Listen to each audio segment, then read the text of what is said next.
একটা মা বোন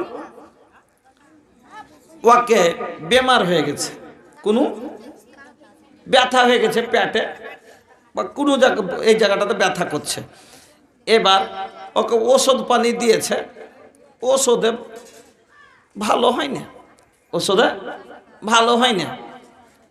তখন ও কি করলে, বারবার ওষুধ কইছে যে হ্যাঁ গে এত ওষুধ দিন ওই করনু তো ভালো হয় না, তো না হাওয়া বাতাসের সেকে থেকেছে ভালো, না হাওয়া বাতাসে ধরে নিয়েছে। কইছে কে জানি, কইছে চল না একদিন যাঁচ করে দেখি তো। হ্যাঁ হাওয়া বাতাসে। কইছে হাগে বহু কোনোদিন ডরাল ছিলি গে, কইছে হাগে বহু কোনোদিন পেশা পায়খানাতে যায় কি কোনো ডরটলে। কই জি মা বুঝতে পারি না, কিন্তু ওই একদিন লাগছে একটু গা খানহার বাইজকে উঠেছিল। হ্যাঁ হয়েছে, এটা হয়েছে, বলছে কি হয়েছে, হ্যাঁ ও তো হয়ে গেছে, ওকে নিয়েছে চল দিয়ে। এবার তখন আমজাদের কাছে চলে গেল। আমজাদ ভাই তখন হাত চালিয়ে দেখে টেখে তখন কইছে হ্যাঁ ওষুধে ভালো হবে কেমন করে জি, এ তো জিন্দে করে হাওয়া বাতাসে ধরে আছে কে, হ্যাঁ জিন্দে হাওয়া বাতাসে ধরে আছে। এবার হাওয়া বাতাস তখন লাগলো আর ঝাড়তে ঝাড়তে ঝাড়তে ঝাড়তে 3 দিন ভোর খুব ঝাড়লে, ঝাড়ে টেড়ে 4 দিনকে দিন ফের পেটে দরদ হইতে লেগেছে। কইছে হাজি খালে ভাই খুবই যে নিমের পাতা ডাল ভাঙনু আর ঝাড়নু, এই নিমের ডাল নিয়ে খালি ভূত পালাই, অন্য ডাল নিয়ে কেনে পালাই না আমি এটা বুঝতে পারি না। তিত্তের লেগে নাকি জি, যত কবিরাজ আছে নিমের ডাল নিয়ে কেনে ঝাড়ে, নিমের ডাল ছাড়া অন্য ডালে ঝাড়া কেনে হয় না। মানুষের আকীদা কত খারাপ দেখছেন। শুনেন নবী বলেছেন, শুনেলেন ভালো করে শুনেলেন, কথা ভালো লাগলে আর পর আর যায়েন না। নবী বললেন আন্নার রোকা ওয়াত্তাওয়া তামাইম ওয়াত্তেওয়ালাতা শিরকুন, ঝাড় ফোঁক তাবিজ গেন্ডা মাতলি বাঁধা এগুলো সব হলো। আপনারা একটা গান শোনেননি, সাধু বাবা আমায় একটা তাবিজ দেন, ওই তাবিজ মাতলি গেন্ডা যত এগুলো বাঁধা হলো শিরিক। এবার দেওয়ার পর কইছি তারপরে যে পেটে লাগছে তখন একটা দিয়ে দিলে, তো একটা ঘন্টা তাবিজ বাঁধে দিলে, কইছে বাঁধে লাও, বাঁধে দিলে কেনে বাঁধে দিলে, কইছে যত তাবিজ যতক্ষণ থাকবে অতক্ষণ তো আছে পাঞ্জরে সাটতে পারবে না। আরে বাবা আল্লাহ রসুল হাদিসের মধ্যে বলছেন মাজরা মিনার দাম, শয়তান তোমার খুনের মধ্যে দৌড়াইছে, শয়তান তোমার খুনে দৌড়াতে পারে, তোমার কাছে আসতে পারে না। তোবা কি ব্যবহার। তখন বলছে যে তাবিজটার উপরে ভরসা, আল্লাহর উপর ভরসা ছেড়ে দেয়। কইছে তাবিজটা যদি খুলে দিই তো হ্যাঁ আমি ফের পড়ে যাবো বিছানে। হ্যাঁ ভরসা কার উপরে হলো? আল্লাহ তাবিজের ওপরে। এটা কিসের কারণে? ও অশিক্ষিতর কারণে। আর যদি পড়ালেখা বেটি ছেলে হতো, কোরআন হাদিস পড়া জানতো, যদি দিনের কেতাব পড়তো, তাহলে কোনো দিন এই কাজটা করতো না। আল্লাহ যেটা তাবিজ, একটা হলো মুর্দা জিনিস, একটা হলো এত বড়টা পিতলের জিনিস, ইয়াতে কোনো কি আছে যে আমাকে বেমার থেকে রুখতে পারবে? এটা হইতেই পারে না। এটা হলো একটা আকীদা, এটা হলো মানুষের একটা ভরম না, একটা কালো ধাগা। এই ছোঁড়া গালা যে আছে আমার ভাইয়েরা মেলায় সমাতে কপচিতে একটা কালো ধাগা বেঁধে লাই, লাইনে লাইনে কালো ধাগা বেঁধে লাই কইসা করে। তো কেনে বাঁধে? কইছে কি বলছে হ্যাঁ তুই ছেড়াছিস নাকি? বলছে হ্যাঁ তুই ছেড়াছিস নাকি? কইছে কেনে জি? কইছে হাড়কে দিকে বকরি যদি ছেড়ায় তোর পায়ে লাল ধাগা বাঁধে। হ্যাঁ তুই কালো, এটা মদ লোকের লেগে তোর কালো ধাগা বেঁধে তুই ছেড়াছিস নাকি? কইছে না জি মুলবি সাহেব এই কপচি খেয়ে খুব ব্যথা করছে। আচ্ছা কালো ধাগা বাইন্ধা কপচি ভালো হয় কোনোদিন? কালো ধাগাতে ভালো হবে না। হ্যাঁ সমান নাশটা এদিক ওদিক হয়ে যায়, যার কারণে ব্লাড সার্কুলেশন কমে বেশি হয়ে যায়, যার কারণে কনকনি করে। সেটা কালো ধাগাই শুধু না, একটা দড়ি দিয়ে বেঁধে দিল আর যা জায়গাতে নাশটা বসে গেলে দরদ ভালো হয়ে যাবে। এটাই হলো আসল কথা। এর আকীদা বনে গেল কালো ধাগা বেঁধে দিলে হাতের কনকনি পালিয়ে যায়। নাউজুবিল্লাহ। আর না তো কালো ধাগা খানে আমার হাতের কনকনি ভালো করছে। তো ভাইজান এটা হয়ে গেল শিরিক। এবার খালেক অন্য কিছু লাস্টে যায় আর করে তোর খালেক ভাইকে বলছে, খালেক ভাই হ্যাঁ তাও যে পেটে লাগা ছুটে না। কইছে তাইলে কি করতে হবে? আচ্ছা দেখি আজ রাতে দেখছি। কাল ই করিস বৃহস্পতিবার রাত আছে, শুক্রবার রাত, কাল রাতে আসিস। আর 3টা সোঙালা পান লিয়া শেষ। হ্যাঁ, দোকানটা আগরবাতি গেলা হলেই হইবে। হ্যাঁ, আর লিয়া তখন আইসা এবার দেখে তখন কইছে আচ্ছা আমি নামিয়ে জমিয়ে দেখছি একটা টাইনে লুবো। এগুলো তার হলো না, কোন কইছে নামিয়ে জমিয়ে দেখে এখন চালান দিতে হবে, ভূতকে চালান দিবে। শয়তান চালান দিয়ে যদি চলে যেত তার শয়তান ঘুরে আসতো জি। চালান দিয়ে শয়তান যায় জীবনে, তোবা নাউজুবিল্লাহি মিন জালিক। এখানটা লাল তেনা বাইন্ধা কোনোদিন শয়তান আটকেছে। কত বড় আজ্ঞ জাহেল, কত বড় মূর্খ এটা। এগুলাই হলো আনপড়ের পহচান, এগুলাই হলো জাহিলের পহচান, আর এগুলারই হলো অশিক্ষিত কারণে এগুলা কমি। শয়তান মানুষের রগের মধ্যে চলবে, আল্লাহর কাছে পাবার চাহিলিয়েছে। মানুষের খুনে খুনে চলবে, পাওয়ার আল্লাহর কাছে চেহে নিয়েছে। তাকে কি আর এখানটা লাল টুলের তেনা দিয়ে বাইন্ধা আটকা যায় জি ভাই? তোবা তোবা।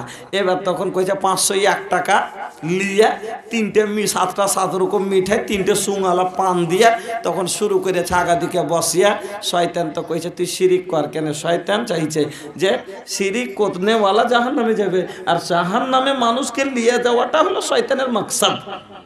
মানুষকে জাহান্নামে লিয়ে যাওয়াটাই হলো শয়তানের মাকসাদ। এই লেগে আর একটু শয়তান ওকে ঘুঁচা দিয়ে পেটে লাগাইছে যে আকীদাটাকে একটু আরো খারাপ করি। তখন কইছে থামে না জি খালেক ভাই, আরাম পাইনি। কইছে আচ্ছা আজ রাতে দেখছি, নামিয়ে দেখছি। তখন লিয়ে ভিড়েছে, এবার নামাইছে কি কহে আল্লাহ। খালেক ভাইয়ের দোয়া কত সুন্দর, শুনবেন কি কইছিল? কহব নাকি?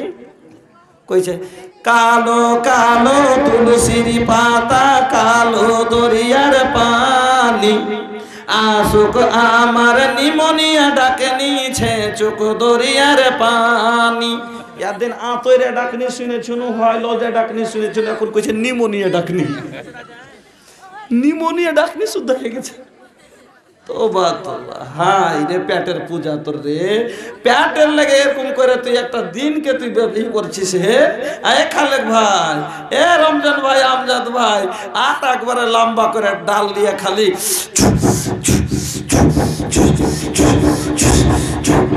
মারে চলে ইচ্ছে, পড়া পড় খালি ঝেড়ে চলে ইচ্ছে। আরো কি কইছে? হাঁটিতে ভাঙলো পায়ের নূপুর, ডাকিতে ভাঙলো গলা, কাল সোনমাগিকে ডাকতে রে আমার জগতে উঠিল বেলা। আই গে ডাকনি মা জাহিলিয়া আই তোরা, আই গে ডাকনি মাথা ডলিয়া আই। কত সুন্দর দোয়া দেখছেন। ই দুয়াতে শয়তান কাবু হইল না, তখন আর এক দুয়া ধরেছে। কত সুন্দর জবরদস্ত দুয়া কইছে, নাউজুবিল্লাহ। খালি শুনে যান কি কইছে। আগে গোল্লা পিছে পা, ডাকেনি গে তোর ডাকেছে মা। ই দুয়া এক হইল, তারপরে আতিও হইল না, তখন নবীর নাম নিয়ে শুরু করেছে। জানেন কত সুন্দর। যা ওই কেউ কয়েছে যে পলাই দিস তো তোর ঘেগে, তো কইছে পলাইতে সরিষা থাওয়া আছে। হ্যাঁ, তোকে পলাইতে দিস তোকে, তো কইছে পলাইতে সরিষা থাওয়া আছে। পলাইতে সরিষা জীবনে থাকে জি, পলাইতে সরিষা জীবনে থাকে। তো ওই রকমই ইয়ার দুয়া শুনেন কত সুন্দর। কইছে সোলেমান নবীর ইসিম সুতা, বেলকেসে বিবির বুনা জাল। সুলেমান নবীর ইসিম সুতা, বেলকেসে বিবির বুনা জাল। সে জাল খানটা ফেলব রে উত্তর কোনা ঘেরিয়া, উত্তর কোনার জিন পরি আনিব বাঁধিয়া। আচ্ছা তোকে যদি জিন যদি জালের মধ্যে ফাঁসি দিবে, তোকে হাওয়া কেন কইছ? হাওয়া বাতাস কোহানে কইবে কি?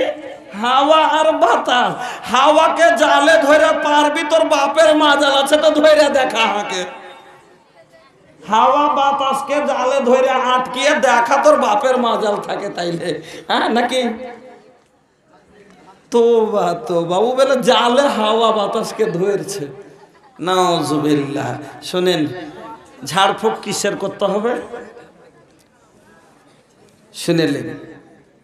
ঝাড়ফুঁক কিসের কোরআন হাদিস থেকে হওয়া চাই। যদি কোরআন হাদিস ছাড়া মানে মতলব তার ভালো হওয়া চাই। কোন শিরকিয়া কালাম কোহরির নাম লিয়া, কোন ভূতের, কোন পীরিতের, কোন মুরিদের কাউরির নাম লিয়া ঝাড়ফুঁক করা যাবে না। অনেকজন বলে তাবিজটা মৌলভী সাহেব আল্লাহর কালাম লেখা আছে। আল্লাহর কালাম তুমি পাখনাই বাইন্ধে পেশাবখানায় যাবে? কিছু কোরআনের আয়াত আছে, কোরআনের আয়াত পেশাবখানায় নিয়ে যাবে, পায়খানাতে নিয়ে যাবে। এখানে বাইন্ধে কোরআনের আয়াত বাইন্ধে তুমি নাপাক হও না, নাপাক হও না, তো তুমি কোরআনের আয়াতের তুমি অসম্মান করলে না। নাউজুবিল্লাহ। লাগলে কিসের কারণে? সব জাহেল, সব জাহিল, অশিক্ষিত, যার কারণে এগুলো হচ্ছে। আমার বন্ধুরা, এই জন্য আল্লাহ বললেন যে কোনদিনও কি হাল ইয়াস্তাবিল্লাযীনা ইয়ালামুনা ওয়াল্লাযীনা লা ইয়ালামুন, কোনদিন শিক্ষিত অশিক্ষিত সমান কি হতে পারে না। কেন? যারা শিক্ষিত মানুষ, তারা যারা কোরআন হাদিস জানে, যারা লেখাপড়া করেছে। শুনলেন আমার মা খালা, ভালো করে শুনেন। আল্লাহ রাসূল বললেন তুমি আল্লাহর সাথে কাউকে শরীক দেবে না, তুমি আল্লাহর সাথে কাউকে শিরিক করবে না। ওয়াইন কুতিলতা আও হুররিকতা, তোমাকে যদি টুকরো টুকরো করে কেটে কেটে ছোট ছোট করে যায়, তুমি কেটে ছোট ছোট হয়ে যেও। এমন জায়গায় পড়ে গেছে যে শিরিক না করলে মানুষকে কেটে ফেলে দিবে, আচ্ছা আগুনে ফেলে দিবে। ওই সময় তো যদি তোমাকে কেউ বলে যে তুমি শিরিক করো আল্লাহর সাথে, আর তুমি ওই সময় তো তুমি এইটা আল্লাহর সাথে শিরিক করিও না। ওয়াইন কুতিলতা, তোমাকে যদি কেটে দেয়, ছোট টুকরো টুকরো করে দেয়, তুমি টুকরা হয়ে যাও। ওয়াইন আও হুররিকতা, ইয়া জ্বালিয়ে দেয়, আগুনে ফেলে দেয়, পুড়ে ছাই হয়ে যাও, কিন্তু আল্লাহর সাথে কাউকে শরীক করিও না। এত বড় কথা। সামান্য একটা মাছির কারণে একটা লোক জান্নাতে গেল, একটা লোক জাহান্নামে গেল। বলবেন কিরকম কথা? হাদিসটা শুনেন, খুব সুন্দর হাদিস। একটা রাস্তা আছে, আর রাস্তার পাশে একটা বুতখানা আছে, একটা বুতখানা আছে। ওই জায়গাটা হলো মানে বেধর্মীর কবজার জায়গা। ওই জায়গাটা হলো বেধর্মীর কবজার জায়গা।